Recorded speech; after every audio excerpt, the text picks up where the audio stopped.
நம்ம நீங்க ஏன் கமலுக்கு முட்டு கொடுக்குறீங்க, கமலுக்கு பேசுறீங்கன்னா இப்படி ஒரு சீனை பண்ண சொல்லுங்க. எங்களதான் ஏன் கூட்டு போறது யாரும் இல்ல, அப்ப தேடி வந்திருக்கு எல்லாம் காசை போட்டு விடுவாங்க. உட்காந்து அவங்க காசெல்லாம் கொடுக்க பழு வரல. இப்ப யோசனை அழுக வந்து அழுதுட்டு கையெடுத்து கும்பிடுவார் அவங்களை வந்து பாலியல் தொழிலாளிகளை பார்த்து. நீங்க உள்ள போயிட்டு குழந்தைய கண்டுபிடிச்சு அப்படியே தப்பிட்டு ஃபைட் கீட்லாம் பண்ணி சண்டை போட்டு ஓடி வர மாதிரி காமிச்சிருக்கலாமே. அது இயல்பு இல்ல பாருங்க, இயல்பா எடுக்க இங்க அப்படியான ஒரு ஏரியால போயிட்டு அப்படியெல்லாம் இவன் பண்ண போயிட்டு வந்துட முடியாது.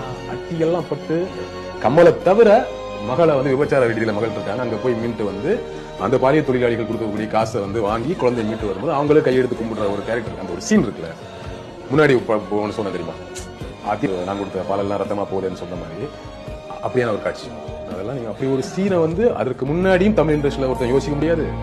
இதுக்கப்புறம் ஒரு ஹீரோ யோசிச்சு நம்ம நீங்க ஏன் கமலுக்கு முட்டு கொடுக்குறீங்க, கமலுக்கு பேசுறீங்கன்னா இப்படி ஒரு சீனை பண்ண சொல்லுங்க. எங்களதான் ஏன் கூட்டு போறது யாரும் இல்ல, அப்ப தேடி வந்திருக்கு எல்லாம் காசை போட்டு விடுவாங்க. உட்காந்து அவங்க காசெல்லாம் கொடுக்க பழு வரல. இப்ப யோசனை அழுக வந்து அழுதுட்டு கையெடுத்து கும்பிடுவார் அவங்களை வந்து பாலியல் தொழிலாளிகளை பார்த்து. நீங்க உள்ள போயிட்டு குழந்தைய கண்டுபிடிச்சு அப்படியே தப்பிட்டு ஃபைட் கீட்லாம் பண்ணி சண்டை போட்டு ஓடி வர மாதிரி காமிச்சிருக்கலாமே. அது இயல்பு இல்ல பாருங்க, இயல்பா எடுக்க இங்க அப்படியான ஒரு ஏரியால போயிட்டு அப்படியெல்லாம் இவன் பண்ண போயிட்டு வந்துட முடியாது. அட்டி எல்லாம் பட்டு கமலை தவிர மகளை வந்து விபச்சார ரீதியில மகள் இருக்காங்க, அங்க போய் மீட்டு வந்து அந்த பாலியல் தொழிலாளிகள் கொடுக்கக்கூடிய காசை வந்து வாங்கி குழந்தைய மீட்டு வரும்போது அவங்களே கையெடுத்து கும்பிடுற ஒரு கேரக்டர், அந்த ஒரு சீன் இருக்குல்ல. முன்னாடி சொன்ன தெரியுமா, ஆத்தி நான் கொடுத்த பாலெல்லாம் ரத்தமா போகுதுன்னு சொன்ன மாதிரி அப்படியான ஒரு காட்சி. அதெல்லாம் நீங்க அப்படி ஒரு சீனை வந்து அதற்கு முன்னாடியும் தமிழ் இண்டஸ்ட்ரியில ஒருத்தன் யோசிக்க முடியாது.